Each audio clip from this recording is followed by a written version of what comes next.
오늘 우리는 골로새 교회 혼란 중에서도 감사했던 성도들의 이야기를 통해서 은혜를 받으면서 우리의 비전을 한번 점검해 보기를 원합니다. 코로나 이후에 우리 교회가 어떤 상태가 되어야 될지, 제가 연말까지는 코로나 이후 우리의 비전에 대해서 점검하면서 설교하고, 그리고 함께 비전을 세워나가기를 간절히 원합니다. 오늘은 골로새 교회의 특징인 환난 중에서도 하나님 앞에 감사했던 것처럼 저와 여러분들이 하나님 앞에 그런 믿음의 사람들이 되기를 소망하면서 이 설교를 준비했습니다. 제가 어렸을 때 우리 동네에 우물이 하나 있었습니다. 제 기억 속에는 아주 어렸을 때 집집마다 펌프들을 이제 만들면서 그 우물에 가서는 이렇게 물을 길어서 집집마다 먹고 그랬던 기억은 없습니다. 그 조그만 우물인데 그 우물에 윤미라는 아이 하나가, 우리 동네 그 아이인데 저보다 한 서너 살, 한 5살 어린 아이인데 빠졌어요.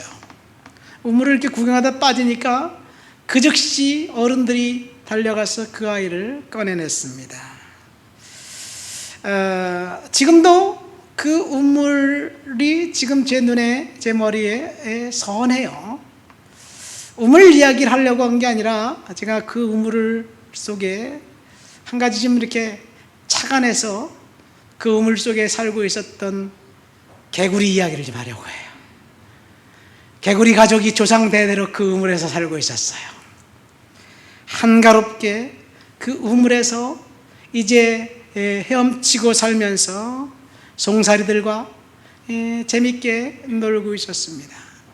그 개구리는 하늘을 쳐다보면 그 하늘이 파랗고 너무너무 아름답고 예뻐서 거기가 완벽하게 아름다운 세상, 이보다 더 좋은 곳은 없을 것이야, 그렇게 생각하면서 살았습니다.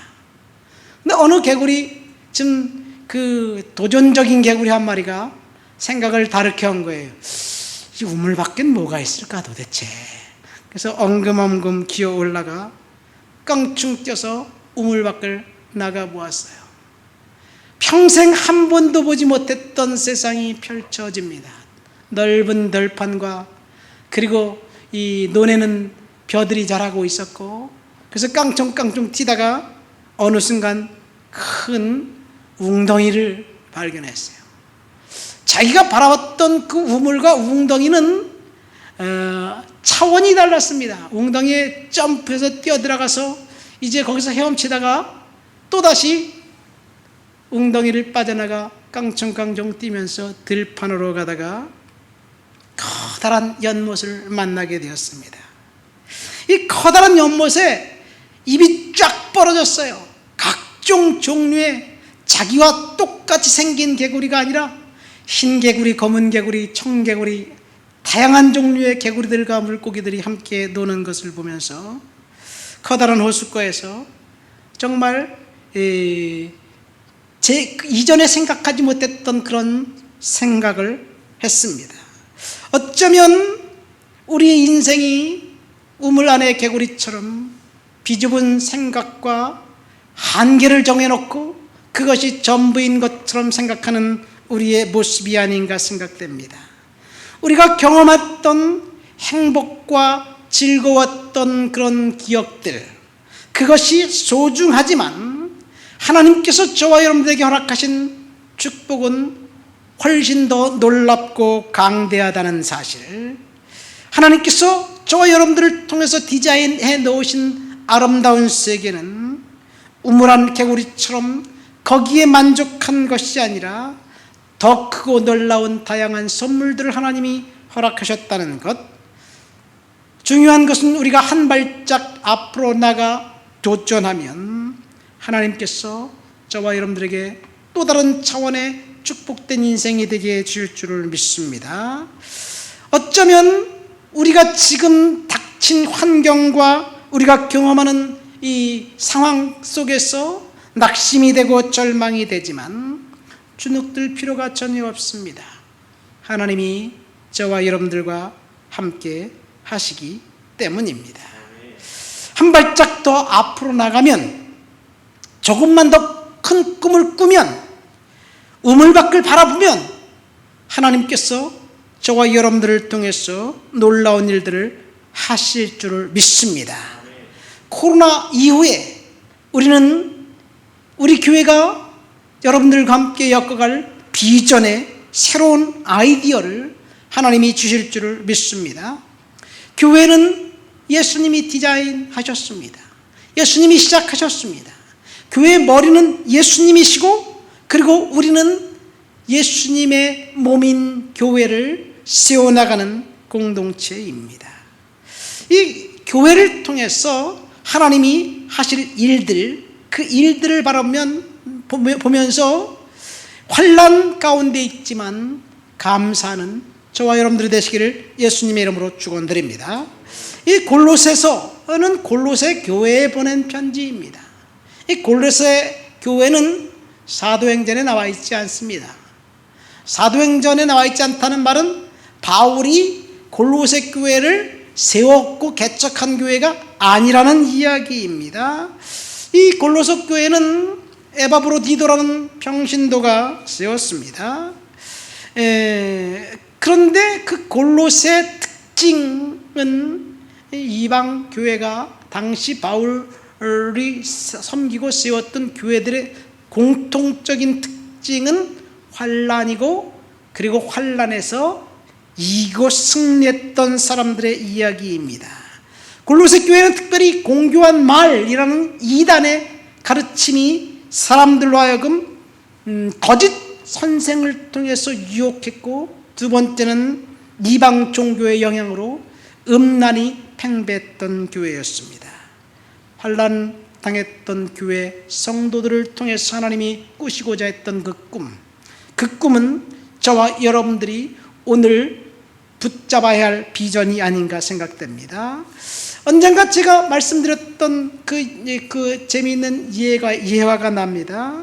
고장난 냉동칸 안에 갇혀 있었던 선원이 그 냉동칸 안에서 얼어 죽었다는 이야기를 말입니다.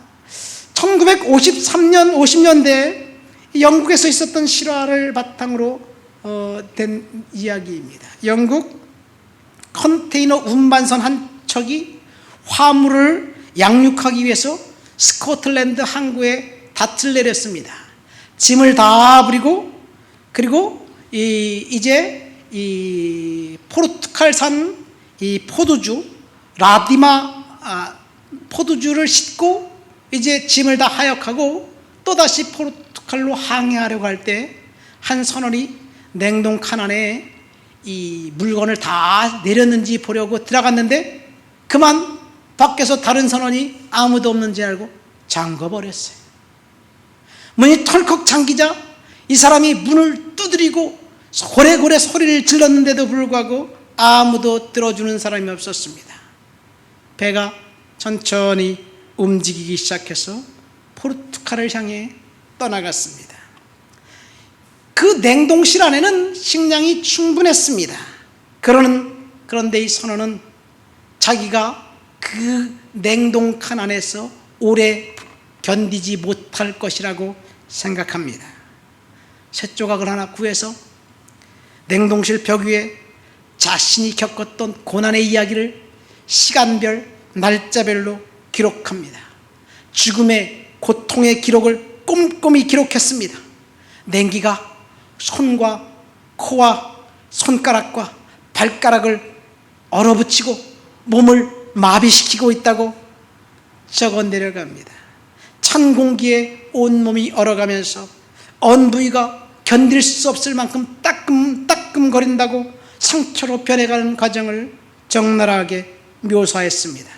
자기의 온몸이 조금씩 얼어가더니 얼음 덩어리가 되는 과정을 상세하고 세세하게 기록했습니다. 드디어 이 배가 포르투갈 리스본 항구에 도착했습니다. 이 선장이 냉동 컨테이너 칸의 문을 열어보니까 거기에 한 사람이 죽어 있었던 거예요. 벽에는 죽음의 일기를 꼼꼼히 기록해 놓았습니다. 그런데 정작 놀란 것은 그가 쓴 죽음의 일기가 아니라 그 냉동칸 안이 섭씨 19도였다는 얘기예요. 아무 물건을 싣지 않았으니까 전원을 빼고 냉동칸을 작동하지 않은 것이었습니다.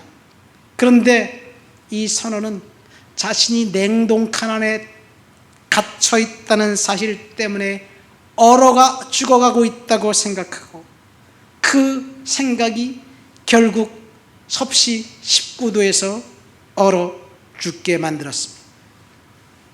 베르나르 베르베르라는 사람, 프랑스의 소설가가 쓴 책에 나온 내용입니다.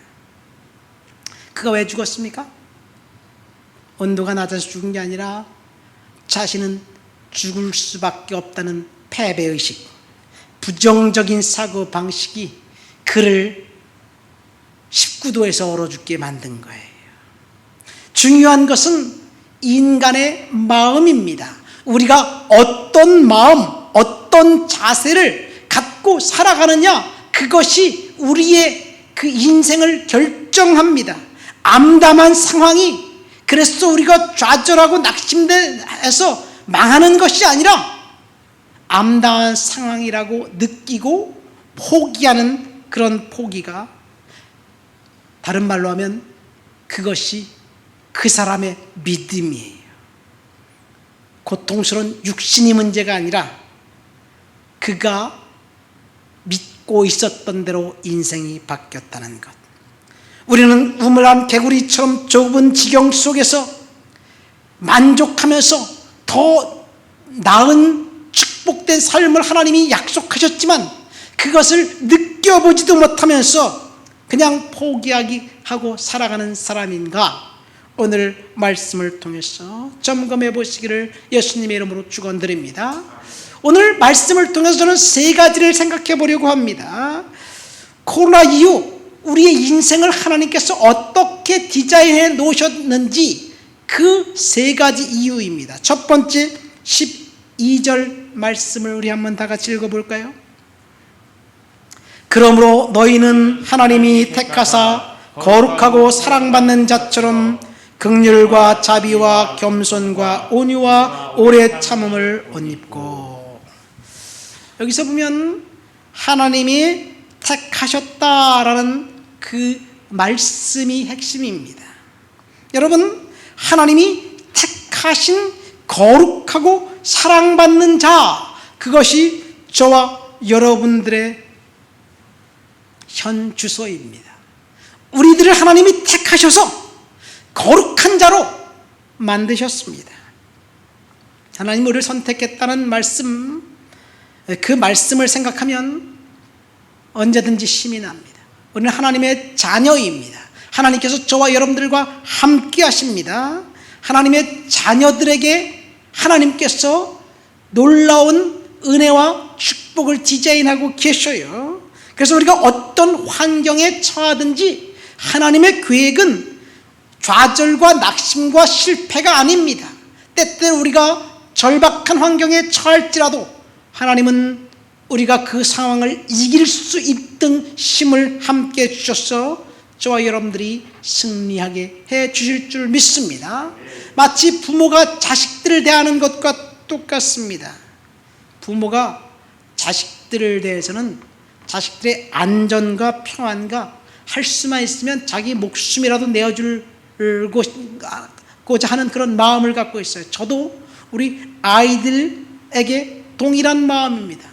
아이들이 필요하다면요, 내가 돈이 없어도 빚을 내서라도 아이들에게 보내줄 수 있어요. 근데 옆에 있는 사람이 목사님 제 힘든데 도와주세요. 그러면 아유 어떻게 해요? 제가 도와줄 수는 있는데 돈이 없네요. 돈이 있다면 도와드리겠죠. 이렇게 말만 하겠지만 아이들이 하면 그렇지 않습니다. 하나님이 이와 같습니다. 하나님께서 저와 여러분들을 눈동자처럼 지켜주십니다. 하나님 앞에서 저와 여러분들을 완벽하게 보호하고 계시기 때문에 우리들은 낙심할 필요성이 전혀 없습니다.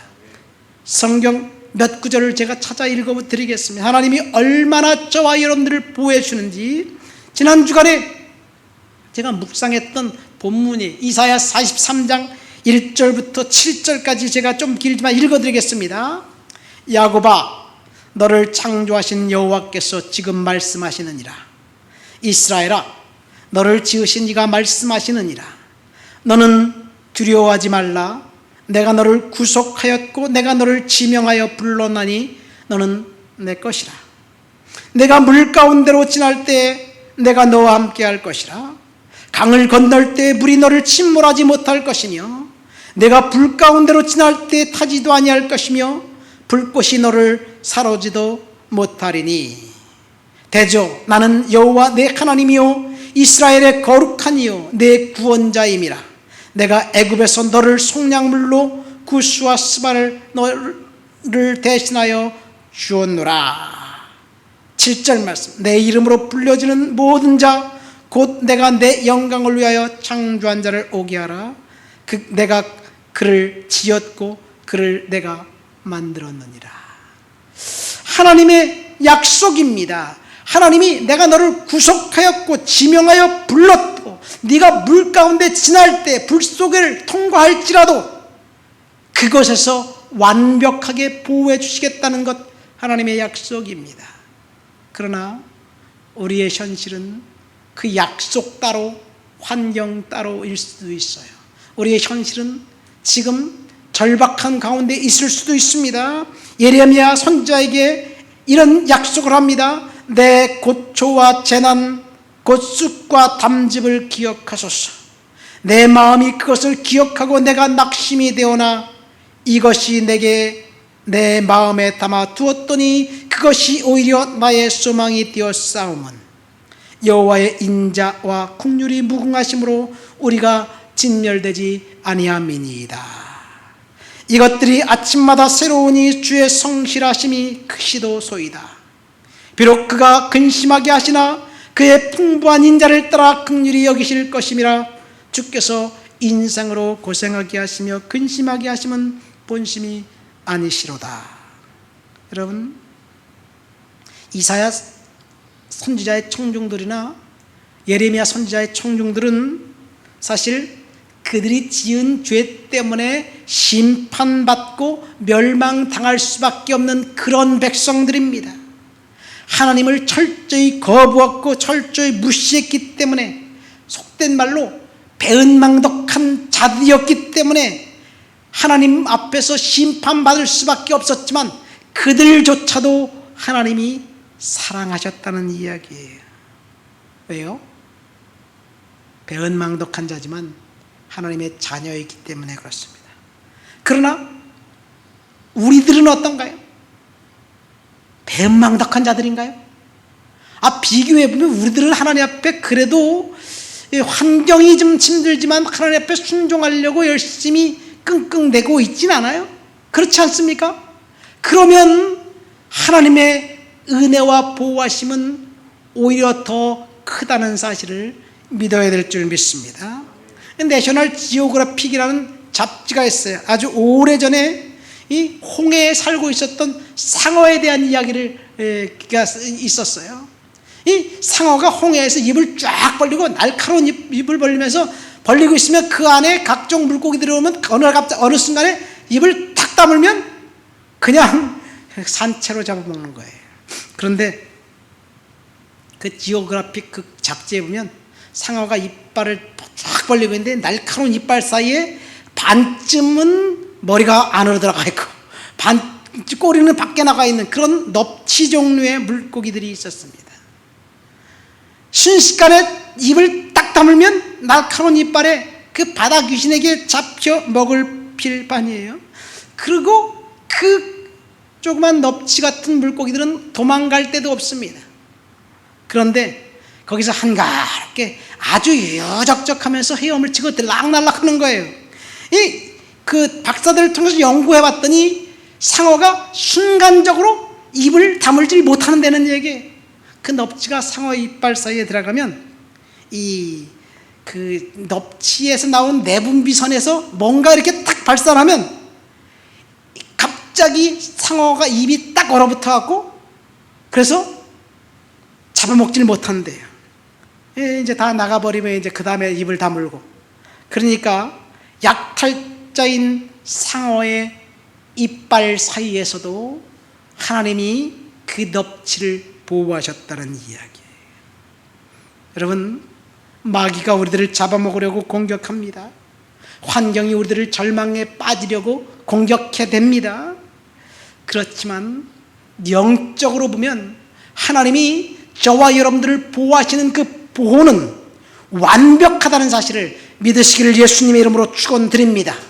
우리가 하나님의 말씀을 들을 때 일어나는 영적인 세계의 아름다운 일들이 그곳에서 일어납니다. 작은 물고기들이 상어 이빨 사이에서 죽을 수밖에 없는 운명이지만 그들은 전혀 두려워하지 않았어요. 왜 그렇습니까? 하나님이 보호하신다는 것을 알았기 때문입니다. 환경이 우리를 절박하게 만들고 힘들게 만들어도 저와 여러분들이 두려워할 필요는 전혀 없습니다. 왜 그래요? 하나님이 완벽하게 보호해 주시기 때문에 그렇습니다. 지금 골로새 교회 성도들은 환난 가운데 있었습니다. 그 환난 속에서 견디는 것도 하나님의 은혜고 하나님이 주시는 힘입니다. 그래서 그들은 믿음으로 이겼습니다. 저와 여러분들의 상황은 어떻습니까? 어쩌면 코로나 시대에 우리는 환난 가운데 있는 하나님의 백성들인지 모르겠어요. 우리 교회만 보더라도 지금 시간이 2년 지나면서 힘든 시간을 보내고 있는 것 사실입니다. 그러나 하나님이 완벽하게 보호해 주시고 이기게 해 주실 줄 믿습니다. 중요한 것은 환경이 아니고 중요한 것은 상황이 아닙니다. 중요한 것은 우리의 마음이고 믿음입니다. 환경 때문에 좌절하지 마시기를 예수님의 이름으로 축원드립니다. 오늘 본문을 통해서 주시는 두 번째 교훈은 13절과 14절에 있습니다. 우리 한번 다 같이 읽어볼까요? 13절 14절 누가 누구에게 불만이 있거든 서로 용납하며 피차 용서하되 주께서 너희를 용서한 것 같이 너희도 그리하라. 이 모든 것 위에 사랑을 더하라. 이는 온전하게 매는 띠니라. 여기 보면 용서하라는 말이 나와 있습니다.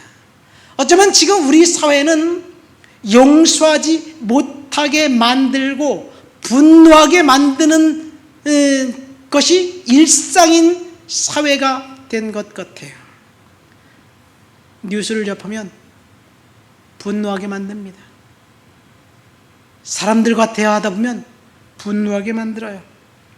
어쩌면 용서와 수용이 우리 시대에 있어야 되는데 해방 후 1945년부터 1950년 5년 5년이라 그랬죠. 3년간 미군 군정 시대를 끝내고 한 2, 3년 사이에 대한민국 좌우 2년 대립으로 굉장한 혼돈과 혼란에 있었습니다. 정말 극심한 혼란이 있었습니다. 이 공장에서 데모하고 스트라이크하고 그 다음에 시위하고 사람들이 사람들을 서로 믿지 않았습니다. 좌우 이념 대립이 너무 심해서 결국 6.25라는 전쟁까지 겪게 되었습니다. 그 후 남한은 반공을 국시로 통치하면서 정부에서 저항하던 사람들을 공산당이라는 미명하에 공권력을 동원해 무차별적으로 짓눌렀습니다. 그런데 지금 한 75년, 80년 가까이 지나고 난 다음 지금 동일한 일들이 이 땅에서 일어나고 있습니다. 좌우 이념 대립과 선전과 선동으로 국민들을 갈라놓고 있습니다. 정말 교회가 교회를 향해서 교회와 목사와 성도들 사이에 교인과 교인 사이에 대립과 갈등이 지금 이 사회에 표면화되었습니다.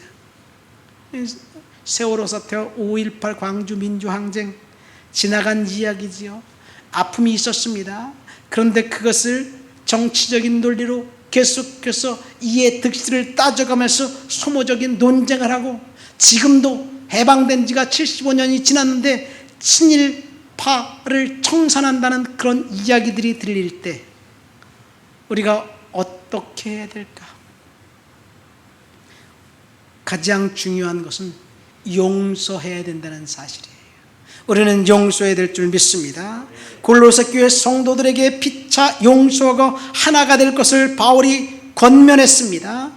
그 이유는 골로새 교회, 그 지방의 교회들은 이방 종교들이 창궐하는 곳이었어요. 그래서 동방에서는 무역로에 위치한 골로새 교회는 신비스러운 종교적 생각들을 가진 사람들이 교회에 들어와서 거짓 선생 역할을 하면서 성도들을 이간시켰습니다. 교회를 공격하는 방법은 딱 두 가지. 첫 번째는 거짓 교훈으로 예수 그리스도의 보혈을 믿지 못하게 만들고 율법을 지켜야 된다는 유대인의 전통에 의한 공격입니다. 두 번째는 이방 종교들, 당시 이 신약 성경에 나와 있는 교회들의 이방 종교는 거의 비슷했습니다. 우리가 읽은 본문 골로새 3장 5절 6절 말씀에 보면, 그 성경 있으면 한번 보세요.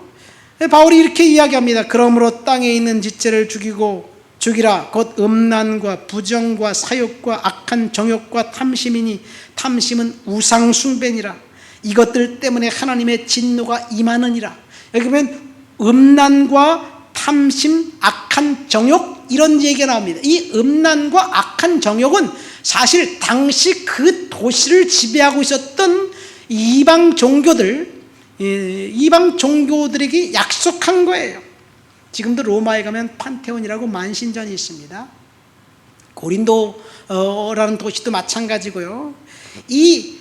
그 이방 종교가 약속한 것은 성적인 쾌락이에요. 성적인 만족을, 마치 교회 가면 예수 믿고 구원받고 천당 갈 수 있다고 약속한 것처럼 이방 종교, 당시 이방 종교는 성적인 만족과 쾌락을 약속했습니다. 그래서 성적인 음란한 행위들은 공공연한 그냥 현실이었습니다.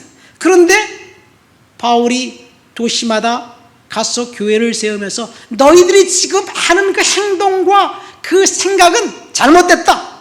그것 때문에 하나님 진노가 임했다. 이렇게 이야기하니까 자신들의 잘못을 지적하니까 바울이 핍박받을 수밖에 없었지. 자신들의 잘못도 아니라고 생각했던 사람들에게 그런 죄를 지적하니까 교회는 핍박받을 수밖에 없었습니다. 교회는 사람들로부터 증오의 대상일 수밖에 없었습니다. 이 쾌락이 종교화된 것은 사실은 구약성경부터예요. 바알신과 아세라신은 남신과 여신이에요. 남신과 여신의 성적인 행위를 통해서 그 비가 올 수 있다는 그런 생각들이 그때 당시에 어떤 그런 종교적 문화였습니다. 그 전통이 어느 민족이든 다 있어요. 그러니까 이방 종교의 저항에 의해서 교인들, 성도들은 미움을 받았고, 그리고 분노의 대상이었습니다. 그러니까 상대적으로 자기를 미워하는 성도들은 세상 사람들을 향해서 어떻게 해요? 항상 나를 미워하고 나를 핍박하는데 항상 웃어요? 그럴 수가 없잖아요. 그러니까 원한 관계가 거기서 있었던 거예요. 상대방이 그렇게 할지라도 너희들이 똑같이 대하지 말라, 용서하라는 것이 바울의 메시지였습니다. 지금 우리 시대를 우리가 거슬러 올라와 보면 지금도 여전히 용서하는 문제, 용서하지 못하는 문제는 우리 시대의 화두임에는 틀림없습니다. 지금도 용서하지 못한 사람들이 그 용서하지 않은 것 때문에 불이익을 당하고 어려움을 겪고 있습니다. 예수님이 우리들을 용서해 주셨기 때문에 우리들을 공격하는 사람들일지라도 예수 그리스도의 이름으로 용서하고 은혜를 선물로 해줘야 될 줄 믿습니다. 왜 대한민국이 이렇게 살기가 어려울까? 용서하지 못하게 만드는 선동의 문화가 때문에 그렇지 않은가 생각됩니다. 여러분, 용서하고 미래로 나가야 합니다. 과거에 일어날 일들 때문에 과거에 발목이 잡혀서 아직까지 친일 그 팔을 색출해낸다고 이야기하면서 사람들 간에 서로 반목하게 만드는 것, 그것은 누군가의 정치적인 의도를 가지고 표를 살 수 있겠지만 우리 민족에게는 정말 안타까운 일이에요. 개인도 그렇고 국가도 그렇고 사실 가해 당사자들은 자신이 저지른 만행을 내가 잘못했다 그렇게 말하지 않습니다. 5.18 사태를 일으킨 사람들도 그렇고요. 일본도 보세요. 자기들이 잘못했다고 결코 이야기하지 않아 후손들에게 이 역사를 왜곡해서 가리키고 있습니다. 그래서 이 피해에 대한 원한을 풀어달라고 한다고 피해에 대한 원한이 풀어지는 것도 아니고 사실 힘 있는 사람들이 원한을 풀어주려고 노력하지도 않습니다. 그렇다고 힘 없는 사람들이 그것을 풀어달라고 하면 풀어지나요? 문제는 용서에 있습니다. 이런 상황들 속에서 사람들은 힘의 논리로 생각하지만 성경은 서로 용서하라고 이야기하고 있습니다. 우리가 이 땅을 살아가는 동안 내가 좀 불이익을 당했어도 용서하면서 살아가야 되는 것, 그것이 우리의 해야 할 일이에요. 과거에 얽매여서 소망 없이 미래를 포기할 수는 없습니다. 우리 용서하며 살아갑시다. 용서는 선택사항이 아니에요. 용서는 해도 되고 안 해도 되고 그만이 아닙니다. 반드시 다른 사람을 용서해야만 합니다. 그런데 용서의 첫 출발은 상대방을 위해서, 비록 나를 핍박했고 나를 가해를 했지만 그 사람을 위해서 기도하는 것에서부터 용서가 출발됩니다. 그러니까 용서하기는 하는 것은 사실은 그 사람을 만나면, 나를 피해를 줬던 그 사람을 만나면 화가 치밀어 오는데 어떻게 용서할 수가 있겠어요? 그렇지만 용서하기를 결정하고 하나님 앞에, 하나님 용서해 주세요. 그리고 물리적인 거리를 두면 시간이 지나면 하나님께서 용서의 마음을 주실 줄 믿습니다. 헨리 나우엔이라는 사람이 이렇게 얘기했어요. 용서는 사랑할 줄 모르는 이에게 베푸는 사랑이다. 그러니까 용서는 사랑입니다. 하나님의 용서는 무조건적인 거예요. 아무것도 요구하지 않는 것입니다. 예수님께서 무조건적으로 우리를 용서해 주셨고 십자가에 달려 돌아가셨습니다. 그렇지만 용서한다는 것은 때때로 사실 현명하지 못하고 건전하지 못하고 그 다음에 실효성이 없는 것처럼 보일 수도 있습니다. 그렇지만 하나님께서, 예수님이 용서해 준 것처럼 우리가 용서한다면 그 이외의 일은 하나님께서 책임져 주실 줄 믿습니다. 세 번째 본문을 통해서 주시는 교훈은 감사하라는 이야기예요. 오늘 설교 제목처럼 환난 중에서도 감사하라 16절 17절 말씀 우리 한번 다 같이 읽어볼까요? 그리스도의 말씀이 너희 속에 풍성히 거하여 모든 지혜로 피차 가르치며 권면하고 시와 찬미와 신령한 노래를 부르며 마음에 감사함으로 하나님을 찬양하고 또 무엇을 하든지 말이나 일이나 다 주 예수의 이름으로 하고 그들을 힘입어 하나님 아버지께 감사하라. 여기 보면 삶의 기쁨은 감사함으로부터 시작된다는 말이 있습니다. 수세기 동안 많은 나라에서 사람들은 그 땅의 풍성한 열매와 축복된 삶을 통해 수확의 축제를 벌이며 이 하나님께 감사했습니다. 오늘 우리가 추수감사절의 절기를 지키면서 하나님 앞에 감사를 다시 한번 생각해 보는 것 굉장히 중요합니다. 사실 제가 맥주절 때 항상 말씀드리는 게 성경에 나와 있는 추수감사절은 맥주절이고요. 그리고 우리가 지키는 추수감사절은 사실 미국 교회의 전통입니다. 이 추수감사절에 비하인드 스토리는 우리가 너무나 많이 들었기 때문에 1609년 우리나라로 따지면 인조 반정이 있었던 그때쯤입니다. 그 광해군 때죠. 광해군 때인데 영국의 국왕 제임스가 국교회, 성공회를 이제 국교회로 선포하면서 국교회에 속하지 않는 청교도들을 핍박합니다. 그래서 그들이 네덜란드로 갔다가 네덜란드에서 배를 하나 조그만 배를 구해서 거기에 102명이 타고 이제 대서양을 건너서 이 신대륙에 갑니다. 이 미국 북동쪽 매사추세츠 플리머스에 도착합니다. 그래서 거기서 인디언 추장 사머세트의 도움으로 농사에 필요한 기술과 가축 사육에 대한 방법을 배우고 3년 동안 개간해서 죽을 고생을 해서 첫 수확을 이제 올렸습니다. 3년 만에 첫 수확이에요. 근데요, 102명이 이 배를 타고 한 석 달 정도 대서양을 건너는 동안 102명 중에서 50명만 살아납니다. 52명은 죽어요. 3일간 항해하면서. 그런 참혹한 상황을 겪었던 그 성도들이 하나님 앞에 감사했던 것이 추수감사절이에요. 바꿔 말하면 102명 중에 50명만 살았다는 것은 거기에 가족 단위로 갔는데 가족이 다 깨졌다는 얘기. 어떤 집은 아이가 죽고, 어떤 집은 남편이 죽고, 어떤 집은 아내가 죽고, 어떤 집은 부모가 다 죽고 고아가 되고 이렇게 되었다는 얘기예요. 그럼에도 불구하고 감사할 수 있었을까? 감사가 될까? 우리가 알고 있는 대로 첫 번째 가서 통나무로 교회를 짓고 그 다음에 학교를 짓고 나중에 집을 만들고 그랬다고 이야기하는데 그것은 사실입니다. 비참한 환경 속에서 그들이 결단한 것은 감사하기로 결정했기 때문에 추수감사절이 파워풀한 거예요. 그래서 추수감사절이 전 세계 모든 교회들이 지키는 거예요.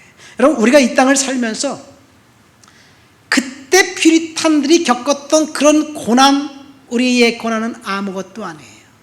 그들이 감사했다면 저와 여러분들도 분명히 하나님 앞에 감사하면서 믿음으로 살아야 될 줄 믿습니다. 말씀을 맺습니다. 우리는 절박한 환경 가운데 있었던 골로새 교회 성도들의 이야기를 우리 추수감사절을 통해서 감사하는 성도가 제자는 제목으로 말씀을 들었습니다. 하나님 앞에 선택받은 하나님의 자녀들이기 때문에 우리는 결코 실망하고 낙심할 필요가 없습니다. 두 번째, 우리는 피차 용서하며 살아야 됩니다. 그것이 사랑이라고 본문은 이야기하고 있습니다. 세 번째, 우리는 어떤 환경이 저와 여러분들에게 닥쳐도 감사하는 성도들이 되시기를 예수님의 이름으로 축원드립니다. 우리 말씀을 생각하면서 다 같이 통성으로 기도합니다.